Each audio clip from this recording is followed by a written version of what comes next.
Now we shall begin. You should answer the questions as you listen because you will not hear the recording a second time.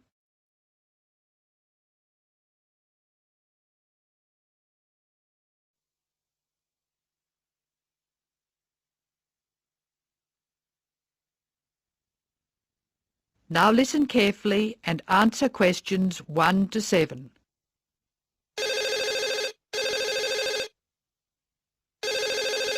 Hello, Megan speaking. Hello, Megan. Hello, Ken. I'm glad you called. Thomas asked me to give you his telephone number. Is that his office number or his home number? I can give you both. His new home number is 9452-3456. Would you like his office number? I think I have it. Does 97314322 sound right? That's it. But the home number is 9452-3456. He moved in last week. Good. I've got that. Now, what would you like to do? Well, I'd like to go dancing, but Jane's hurt her ankle, so she'd rather not. That's a pity. I guess it means she doesn't want to play tennis either. That's right. She says it's okay to go bowling if we don't expect her to do well. Okay, let's do it. I guess we can go dancing some other time.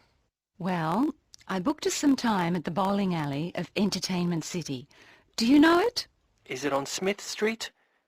Down near the university? That's right. It's on the corner of Smith Street and Bridge Road. What time did you book for? The first booking I could get was 8 o'clock. Okay, it's 7 now. What do you want to do first? Well, I think we should leave now. We can meet at the bowling alley. I can't be that quick. I have to call Thomas to start with, and I need to get changed. Okay, I think I'll leave in 10 minutes and meet you in there. That makes sense. I'll take my car, so I'll be quite quick. I'll be out of here in half an hour. Okay. You're so lucky to have a car. You can get around so easily. Well, yes and no. I often spend ages driving around trying to find a park. The traffic can be very bad. Well, that won't be a problem for me because I'll take the bus. It goes right past my door and I'll have plenty of time. Sounds good. Who else is coming? I think nearly everyone from the afternoon class will be there. Which class? The big maths class or the afternoon tutorial? The maths class. What's more, we get a concession for large numbers. That's good. I'm trying to keep my expenses down this month. So am I. I expect tonight will cost about $20. You must be good with money. I expect it to come to, nearly $40. So how are you going to manage that? Well, the bus is cheap, and if I come home early, I won't have time to spend too much. In any case, I have to be up early tomorrow morning, so I'd really better try to get home by about 11. That reminds me. I have to phone the taxi company for my mother. Goodbye, Megan. I'll see you later. Goodbye, Ken. Ken calls the taxi company.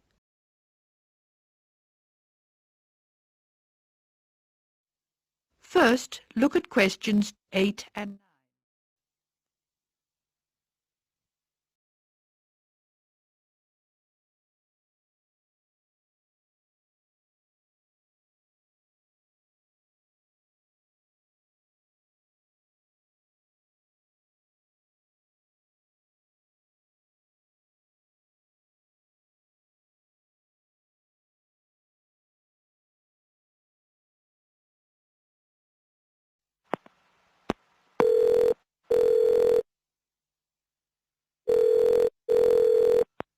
Thank you for calling Acme Cabs.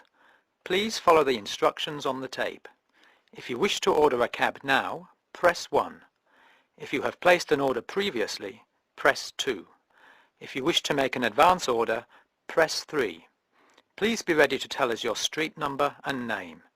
If you wish to speak to the radio room supervisor, press 4. If you want to inquire about lost property, press 5. If you want to order a taxi equipped to carry wheelchairs, press 6.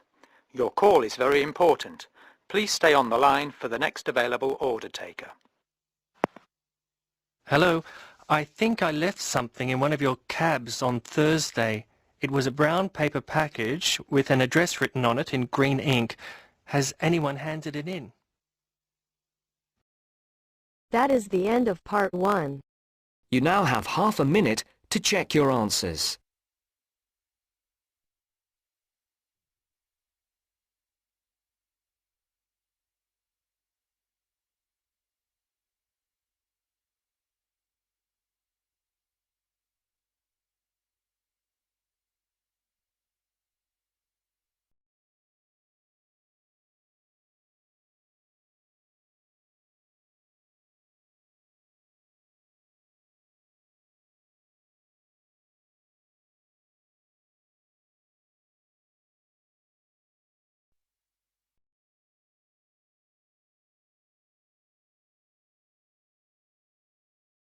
Now turns to part 2.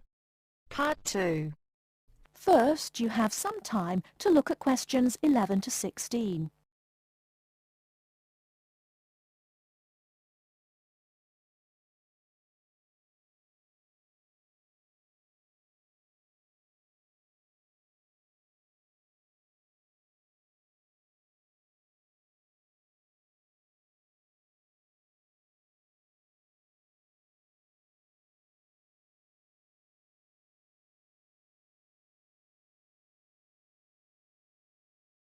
Now, listen carefully and answer questions 11 to 16. Hi, Joanna. What's the matter? You look a bit depressed. Hi, Kamal. I've just been reading this article in the newspaper about how difficult it is for sociology students to get a job after they graduate. They always want people with work experience. How do you get work experience if they won't give you a job? It's an impossible situation. Yes, I know. It's a real problem. And the article says that some people spend a year or more living at home, doing unpaid voluntary work, just to get something to put on their CVs. Really boring stuff like photocopying and addressing envelopes. I don't want to do anything like that. I want a real job. It's the elections for the Students' Union committee posts next month here at the university. All the positions are up for election. Academic officer, sports officer... What's your point? And the position of equal opportunities officer is coming up for election. I'm still not sure what you're getting at. Why don't you stand for it? The post starts in June. You're well known at the university, and I think you would be good at it. Equal opportunities officer? That sounds great. Isn't that the Students' Union officer who promotes equality within the university? Yes, that's right. They raise awareness of equal opportunities for everyone in the university and promote the issue around campus. I'd love to do something for women on campus, but what about my studies? It's a paid sabbatical post. Sabbatical? Yes. That means you take a year off and then start your studies again. Meanwhile, you get really good work experience and you can earn money at the same time. That sounds really interesting, but how do I get elected? You go to the Students' Union, fill in an application form and just give it to the union. Then, I guess, you need to put together a manifesto and try to get people to support you. I'll help you with your campaign, and I'll help you with publicity materials like posters for the notice boards and leaflets to hand out to everyone. It sounds really exciting. What exactly does the Equal Opportunities Officer do? I'm not really sure. Let's have a look at the Students' Union website. There it is. The Equal Opportunities Officer is responsible for anything which concerns women and equal rights, and is responsible to the Students' Union Executive Committee for making sure that any racism or sexism is dealt with. Students' Union officers have to be available for students to talk about any problems they have and try to help them. I would love that part of the job, giving help and advice to students. The whole reason I want to work in social services is to help people. That would be very good experience. It's a big responsibility too. It also says that you're in charge of a budget and you would be responsible for managing a team of people. It's good experience for a management position in the future. Now I'm getting really excited. What about the day-to-day responsibilities? It says here that the Equal Opportunities Officer acts on any health and safety issues. The Equal Opportunities Officer represents all the students on university committees like the Safety Committee and the Equal Opportunities Committee. Lots of meetings then. I don't think I would enjoy all those meetings quite so much. My first aid certificate might be useful for safety issues. Very useful. And you would supervise the running of the creche, make sure that students with young children have access to childcare, that sort of thing. Oh look, the Equal Opportunities Officer also has responsibility for the university bus service. Perhaps I could even get it to run on time. No, don't be too ambitious. We have to get you elected first. Let's take a walk to the union office. Maybe we can meet the Equal Opportunities Officer and talk to her about the job. Great, let's go.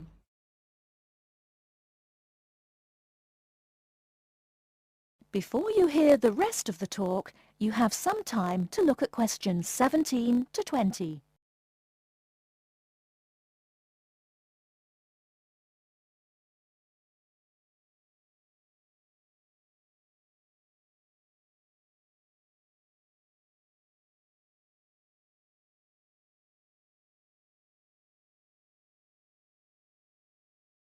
Now listen and answer questions 17 to 20. That's about all I want to say about the course and coursework. As you heard, it's very intensive and there's a lot of work to do. So, how to deal with all the work? It's really important to make sure you have good study skills. It makes the difference between failing, just passing, or doing well on any course. There are workshops given by student service counsellors on study skills. But I just want to put you in the picture with a quick overview of useful study skills. There are 5 points I want to make here. The main thing is to get organised. The first thing you need to do, as soon as you get your timetable and reading list, is to draw up a plan of study. Time management is what all students are bad at. Unfortunately, it's what they need to be very good at. Make up a timetable and put in all the things like lab work, lectures, seminars and tutorials that you will attend. Make a note of exactly what work you will do for each of your courses. Where do we get that from? Your lecturer will tell you exactly how you will be assessed at the end of the course. Make sure that you add in time for reading, preparing seminars and so on. Put deadlines into your study plan and put these deadlines into your computer to remind you when they are. With deadlines you need to be realistic and know yourself. Are you the kind of person who leaves things to the last minute? If you are, make sure you remind yourself about deadlines well in advance. Don't leave things to the last minute. That sounds like me. Aim to have a balanced life of academic work, a paid job if you need one, and social activities. As a rough guide, you should be doing 40 hours of academic work per week, and 5 to 15 hours for a part-time job, no more. The second point is don't be late or miss lectures. Remember, the person giving the lecture is probably the same person who sets your exams. In lectures, you hear information from the person who will be testing you on it. You will take much longer to gather it from other sources. Classes offer an opportunity to ask questions about difficult material, and you won't miss extra information. Thirdly, make sure that you regularly reread your notes from lectures, books and handouts. This will help you remember what you have done. Finally, 2 more important points. We expect you to work long hours on your own. The information we give you in tutorials and lectures is just a starting point, often comprising the main points of themes of the subject. After this, it's up to you to go into detail about the topic and be familiar enough on certain points to give a seminar on it if asked. The next and last point is this. You need to think about what you read and any information you get on a topic. We're looking for students who can evaluate material critically, students who can think critically. Students who simply read and remember information do not make as good progress as students who think about the subject and form their own opinions on it, based on looking at the subject from all points of view.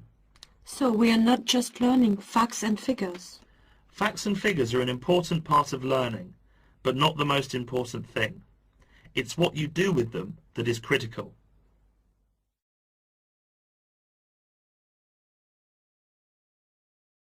That is the end of part 2. You now have half a minute to check your answers.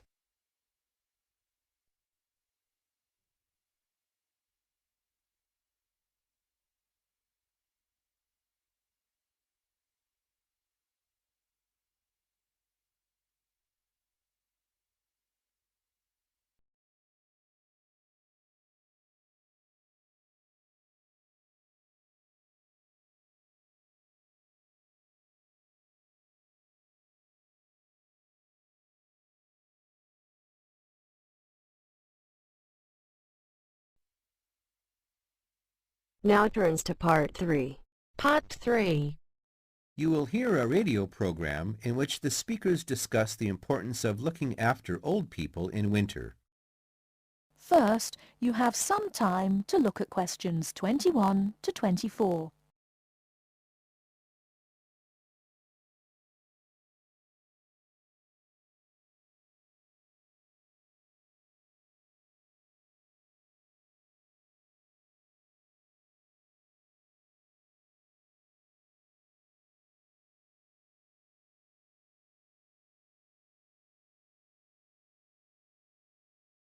Now, listen carefully and answer questions 21 to 24. Now listen and answer the questions. Nobody likes cold weather, but for old people it can be particularly uncomfortable and dangerous. They can become cold without even noticing it. To keep warm, they may need help from friends and neighbors like you. To find out how we can help, we've invited a representative from the Social Service Department at the Town Hall to talk about the Winter Warmth Code campaign. Mr. Hastings, can I first ask you why it is so important to keep an eye on elderly people during cold weather such as we've been having lately? Yes. There are two main reasons. First, the old suffer from the cold more than the rest of us. They're not as active or strong as you and me, and it's harder for them to keep warm. This can lead to all sorts of complications. They have less resistance to infection. The quality of their lives is badly affected, and in extreme cases they may need to be hospitalized. According to the newspapers, old people are actually dying of the cold. Is this true? I'm afraid it is. I said before there were two main reasons why we should keep an eye on old people. Well, the other major problem is that so many pensioners cannot afford to heat their homes properly. Before you hear the rest of the talk, you have some time to look at questions 25 to 30.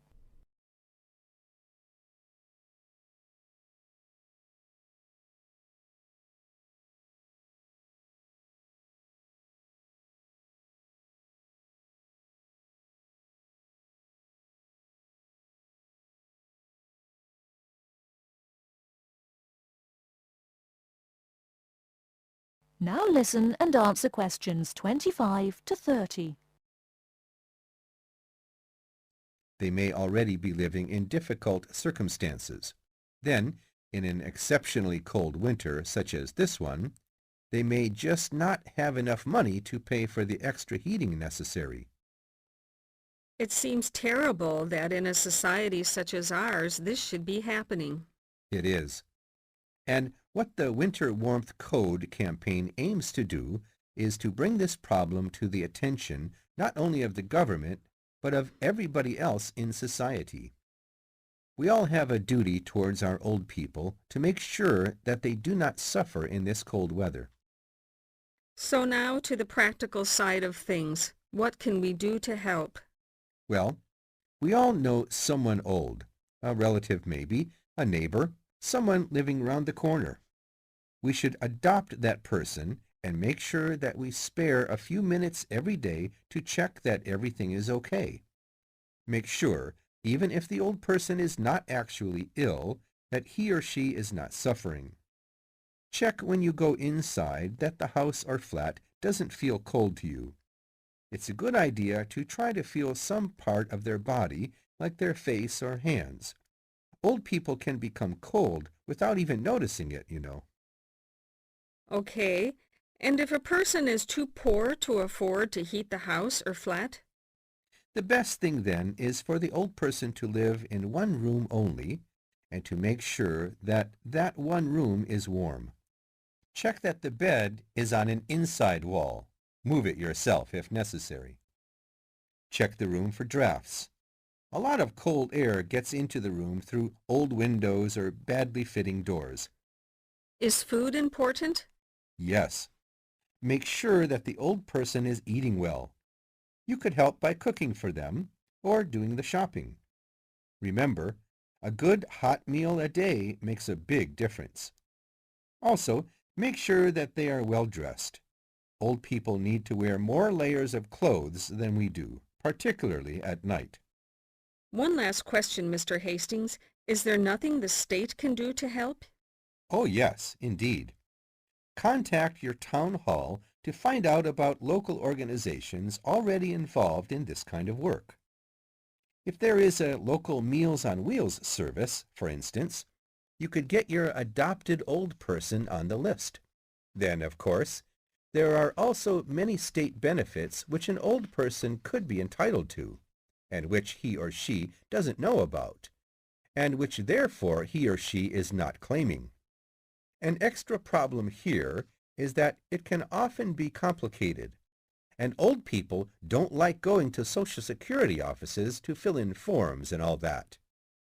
You can help by finding out for them what possibilities exist for claiming a little extra money from the government, then applying for it for them.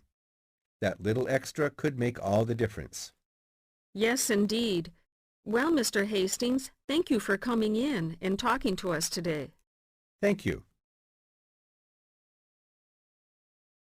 That is the end of part 3. You now have half a minute to check your answers.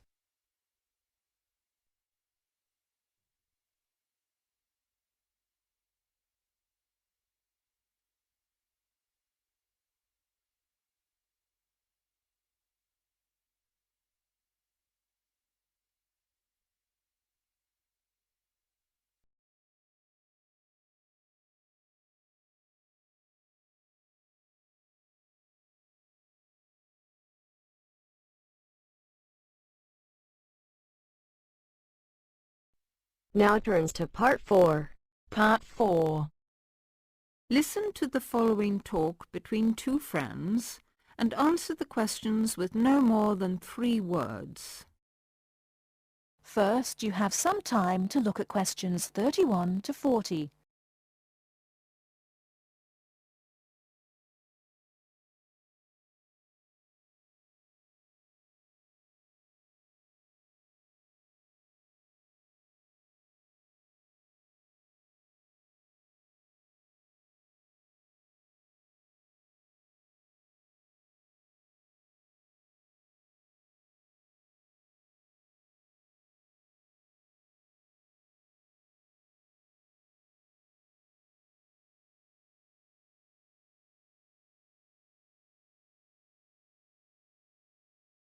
Now listen carefully and answer questions 31 to 40. Do you know what, Tom? It won't be long before we'll all be travelling to space in a cable car. A cable car? What do you mean? A sort of skylift? Well, yes, I suppose so. You must be joking. Where on earth did you get that idea from? Oh, I've just been reading it in a book called Apes to Astronauts by Adrian Berry. He's the science correspondent of the Daily Telegraph, so he should know what he's talking about. He says, wait a minute, I've got it here, page 28. A cable car to the heavens. Oh, honestly, Jane, you surely don't believe all that stuff you read in those sci-fi books? It's not science fiction, it's a fact. Hang on, I'll read you what he says.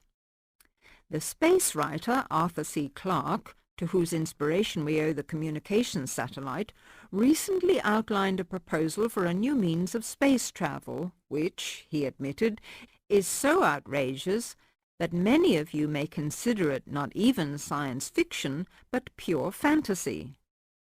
Shall I go on? No, just tell me how he thinks it could be done. Well, it sounds quite simple, really. One end of a cable, 23,000 miles long. How long? 23,000 miles. Do listen. One end of a cable, 23,000 miles long, would be attached to a point on the Earth's equator, and the other to a satellite in geostationary orbit. So? The cable would be absolutely tight between the 2 points, and the elevator would travel up and down, carrying people and freight. According to Arthur Clarke, it's the only way to travel in space without using rocket engines. which would make it much more economical. I wonder if it would be more comfortable. It sounds pretty uncomfortable to me, and heaven knows what speed it'd be travelling at. What would happen if the cable broke? Oh, he explains all that. Apparently, the most likely place for it to break would be at or near the ground, and if that happened, it wouldn't fall down, it would fall upwards. Upwards? Yes, I suppose it would. Yes, sounds funny, doesn't it?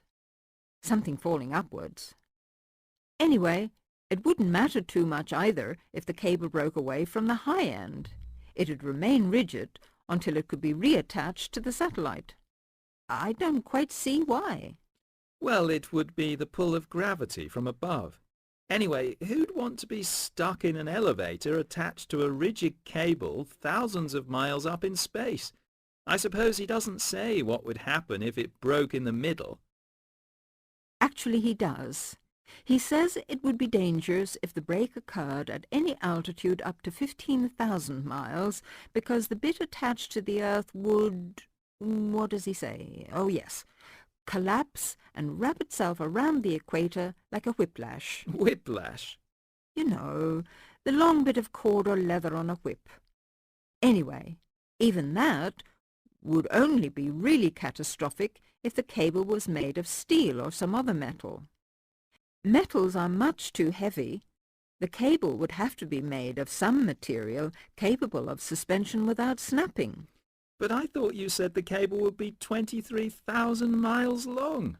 I did, but the 3,000-mile breaking length is because of gravity. Well, all I can say is you'll never catch me going to space in a cable car.